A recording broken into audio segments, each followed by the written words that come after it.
Bismillah, alhamdulillah, assalamu alaikum, peace be unto you. Welcome to another episode of The Deen Show, which is a way of life we try to put out there for everyone to see, helping you understand Islam and Muslims.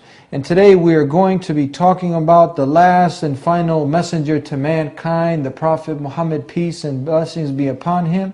Those of you that are close to accepting Islam, you need to know who this man is. So we're going to give you glimpses of his life so you can walk away knowing that indeed he was a messenger from the creator of the heavens and the earth that was sent to the whole of mankind as a mercy to the world. Sit tight and we'll be right back on The Deen Show.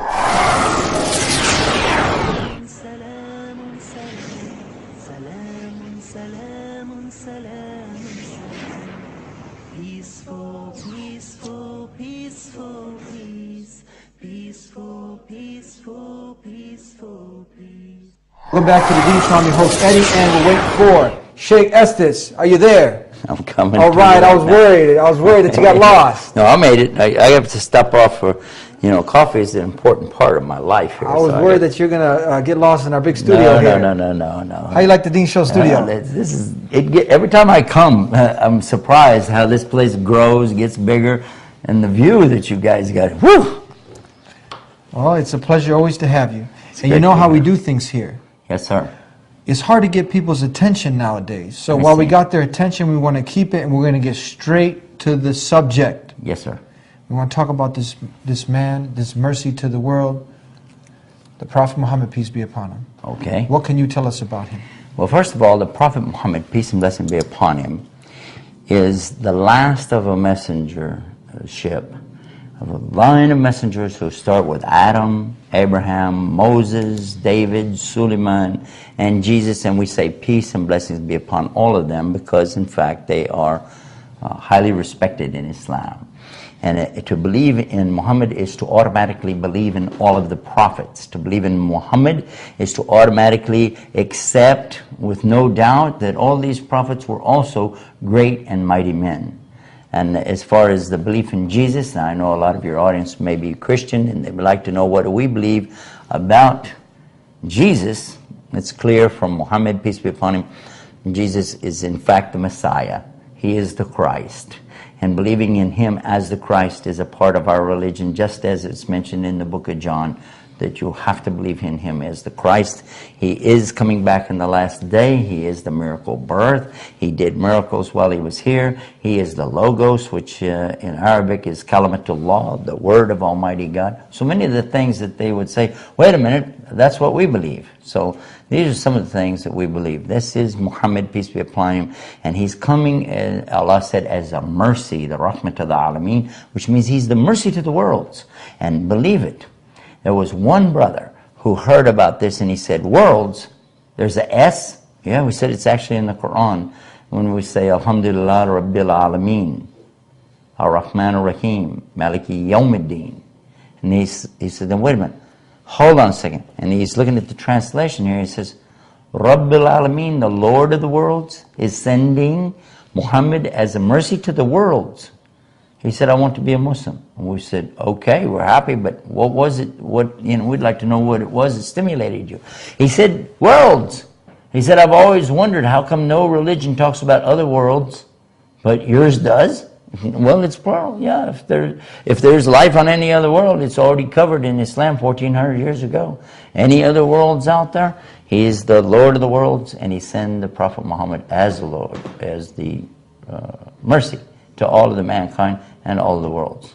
Let's go in reverse. Before he was summoned and he was called upon the Creator to deliver this revelation to mankind, we want to know his credibility. What was his standing? Let's go back then, if you want to do that, let's go back then and talk about his actual coming into being to start with.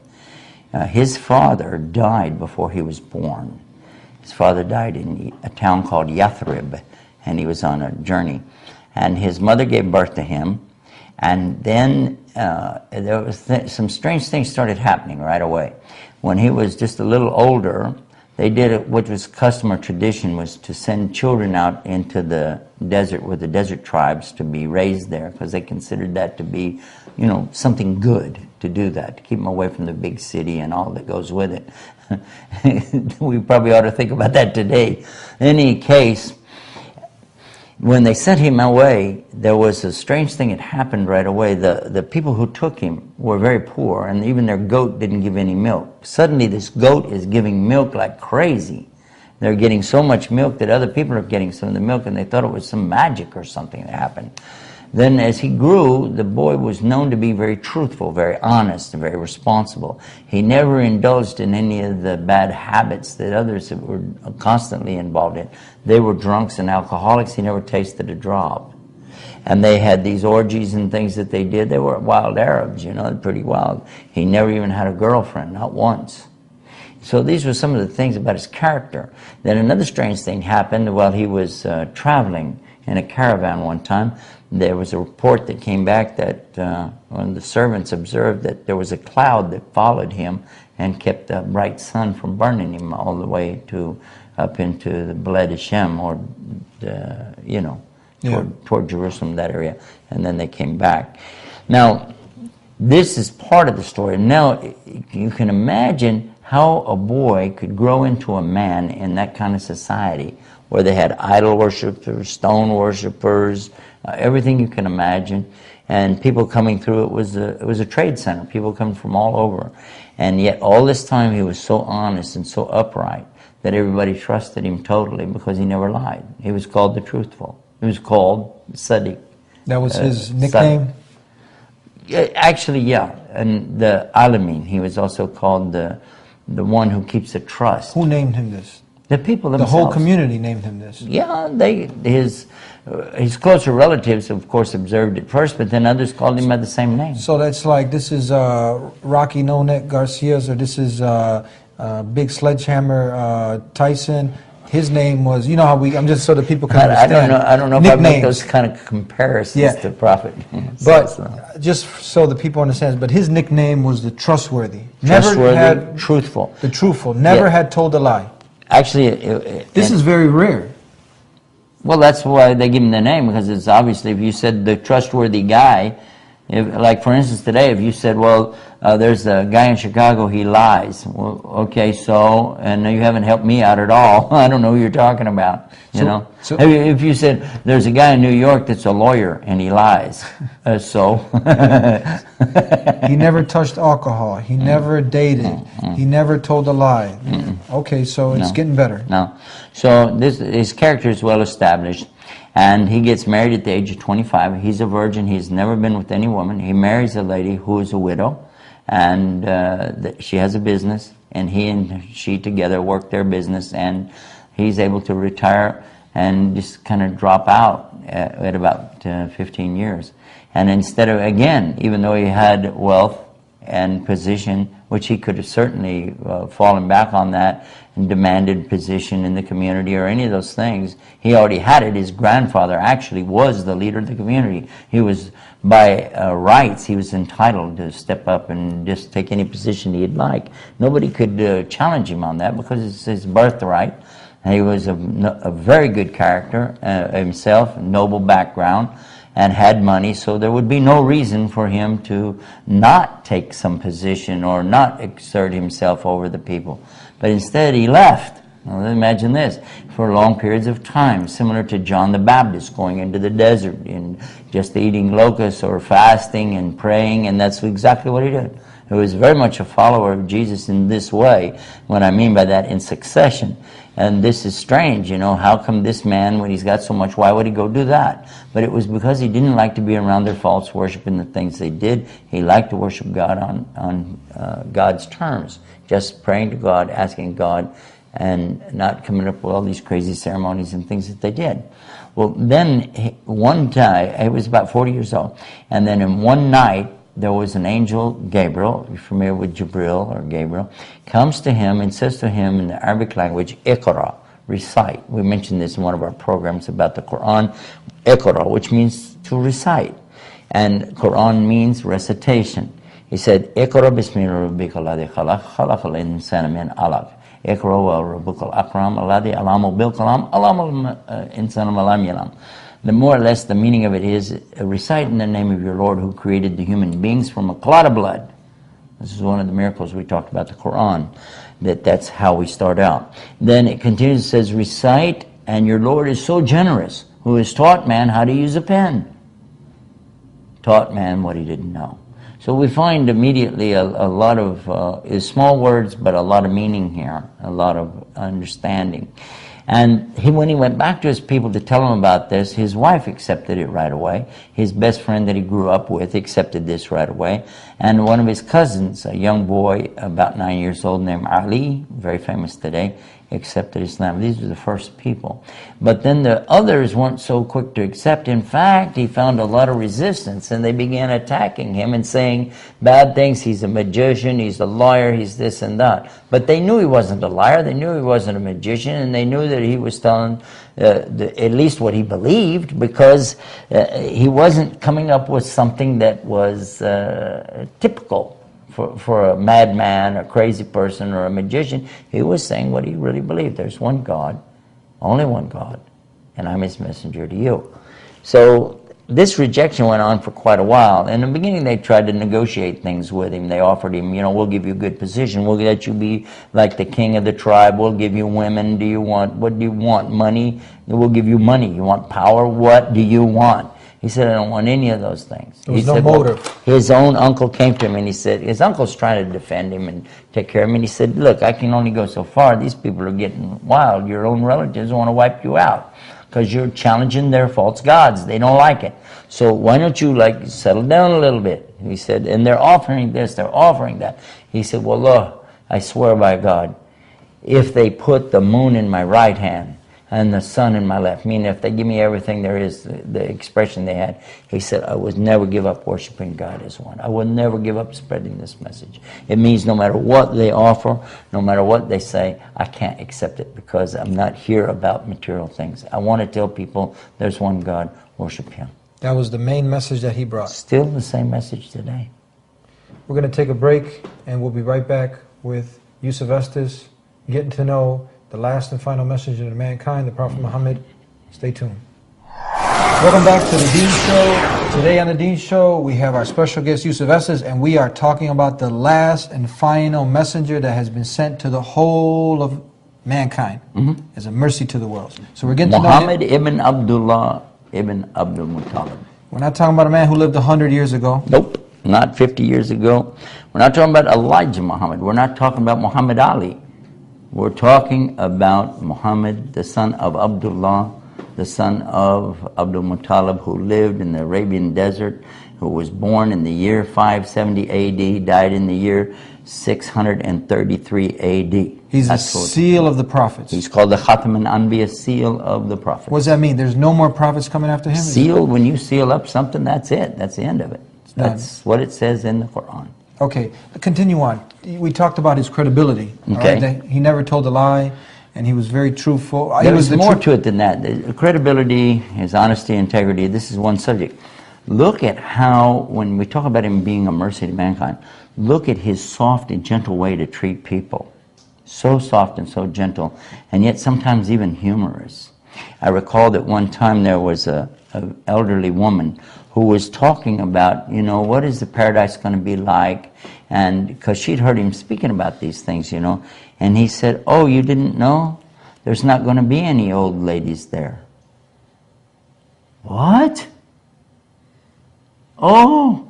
And he went off, and when he came back, he found her crying. He said, what's the matter? She said, you said there weren't going to be any old ladies there. He said, well, that's because you're going to be young and beautiful again.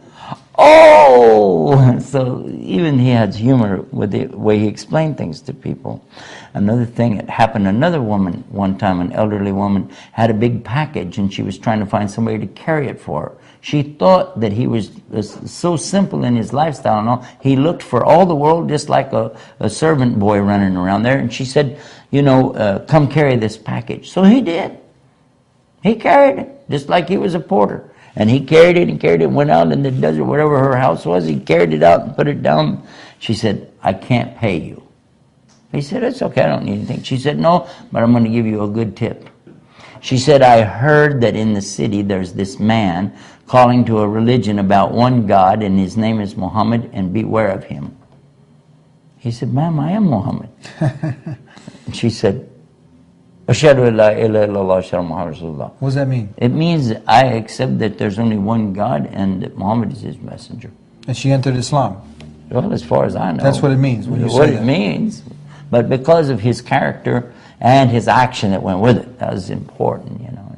He was soft, he was gentle. At the same time, there were points where he was going to be tough. Even on his own followers, look what he did. One time they were in a hardship.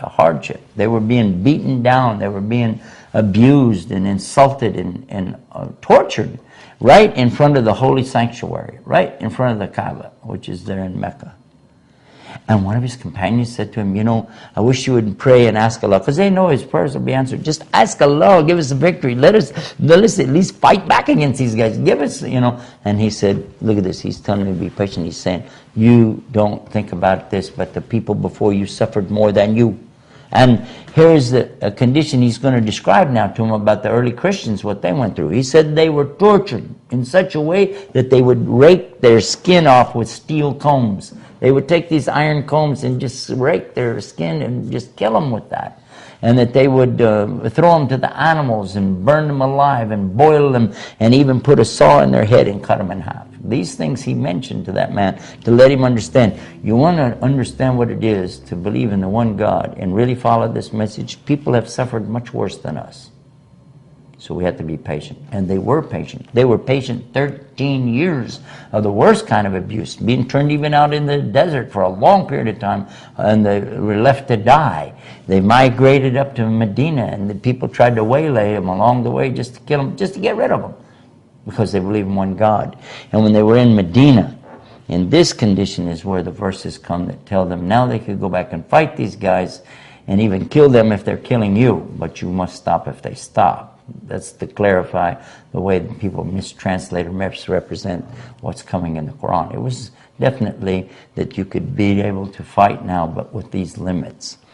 But look at this. The character of Muhammad was so sweet and so gentle that when his wife talks about him, now you imagine that here he is, an important man in these days. Now we're going to be talking later in his life, and he's got so many responsibilities, so many things to do.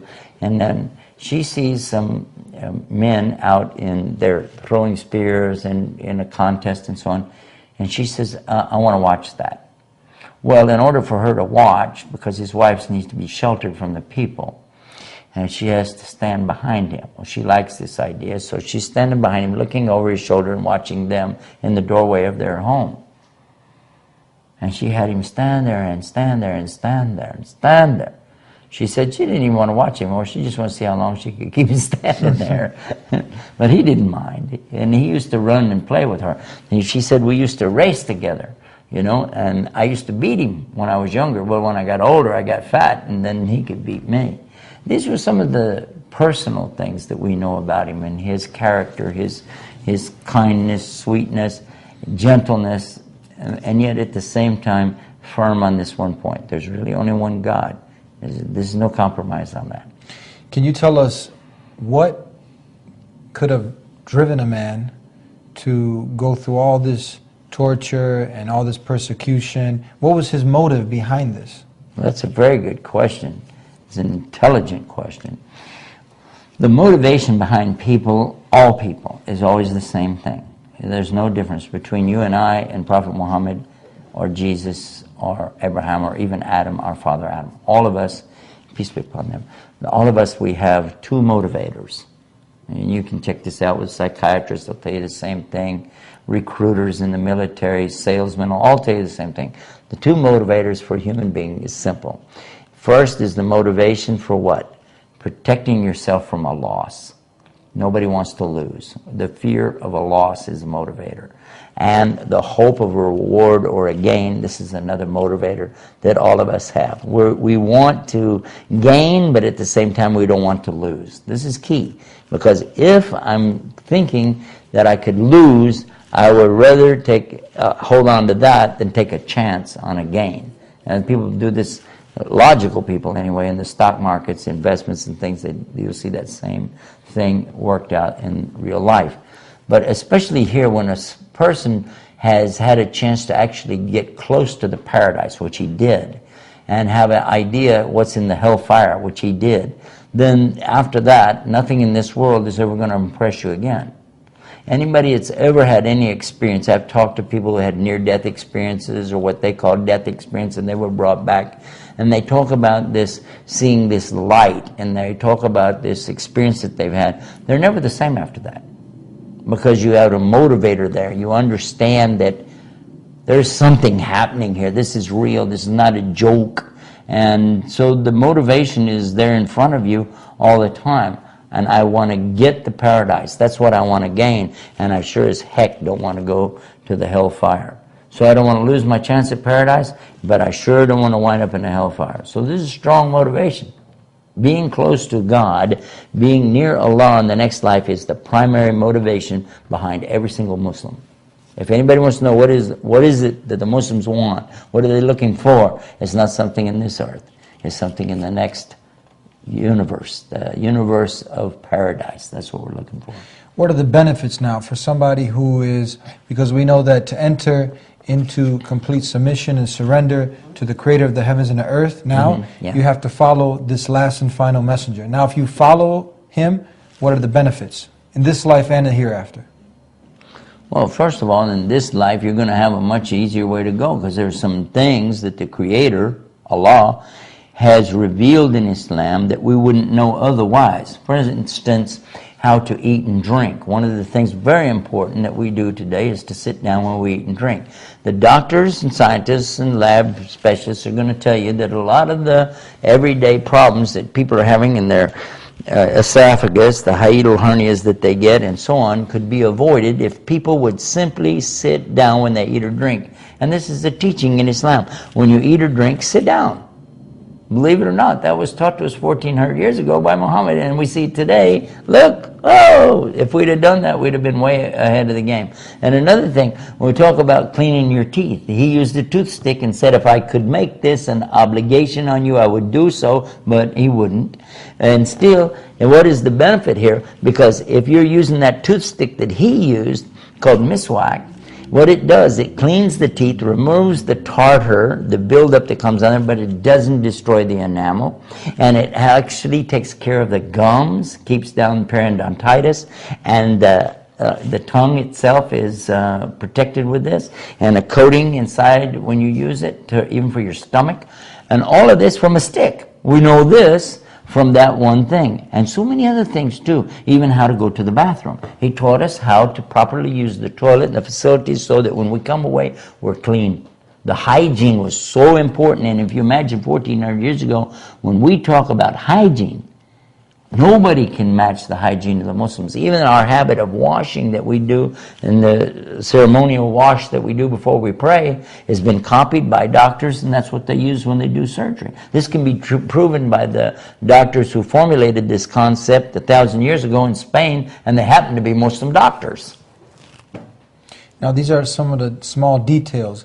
Give us, there are thousands. Give us Would you major... like to know that we came up with some? I was going to do a contest a few years ago with the Muslim youth and let them come up with something I called Muhammad A to Z, and who could come up with the best one for A and B and C, and go through all the letters. And I was wondering, would we have that many? When it was all over, they had so many, and it went beyond ABCs. It just was so many. We put up a website about it, MuhammadA2Z.com, and then it still got bigger and bigger and bigger, and I couldn't handle it. So I said, okay, A to Z, what his companions said, A to Z, what his character was, A to Z, and so finally we put up a new website, and it's called prophetofislam.com, and all of that stuff is there. Everything is there.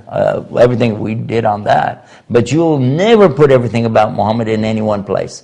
You will not be able to do that. You can try, but I am trying myself, and I said, I don't even have a tenth. I don't have even a half of a tenth of a percent of how much this man is known for, and things that he did, things that people said about him, and throughout the centuries, the effect that he's had on so many other people. And one simple man who lived in a simple a little room and on a dirt floor and slept on a little bamboo mat.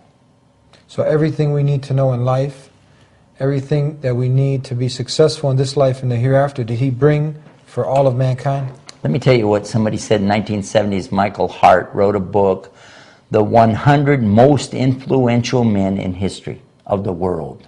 That was the name of his book. 100, the ranking of the 100 most influential men in the history of the world. I think that's a big title. I think that's what it was. Michael Hart. Check it out, though. And in it, he puts Muhammad as number one. He said no human being had more influence on their society around them and future generations in the way of what we call secular and religion and government and he gave this long list and quite a bit about it. It's talking about Muhammad, and this is not a Muslim.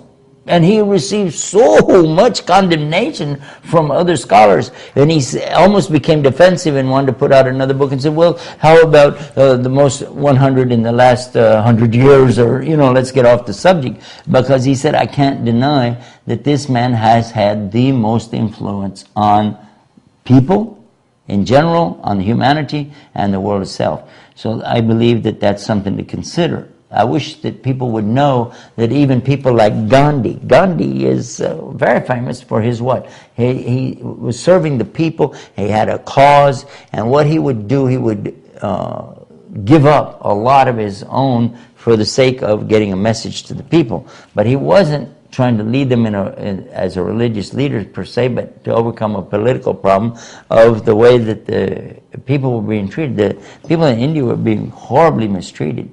And subhanAllah, look at this, he gets so much inspiration from who?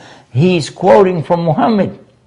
He says, and we have it on the website, go read what he said. He said, I have come to conclude now in reading of Muhammad that it wasn't the sword that won over the people. It was the heart. And look how he begins to, oh my God, when he starts talking, this is Gandhi talking about Muhammad. And he says, when I came to the last volume and I was reading the end of the books, he said, I became sad because I wish that there was more to read about this great man. Well, with that said, I hope that people take the opportunity to get to know this man, because... Come to the website, the Prophet of Islam. You put it right there.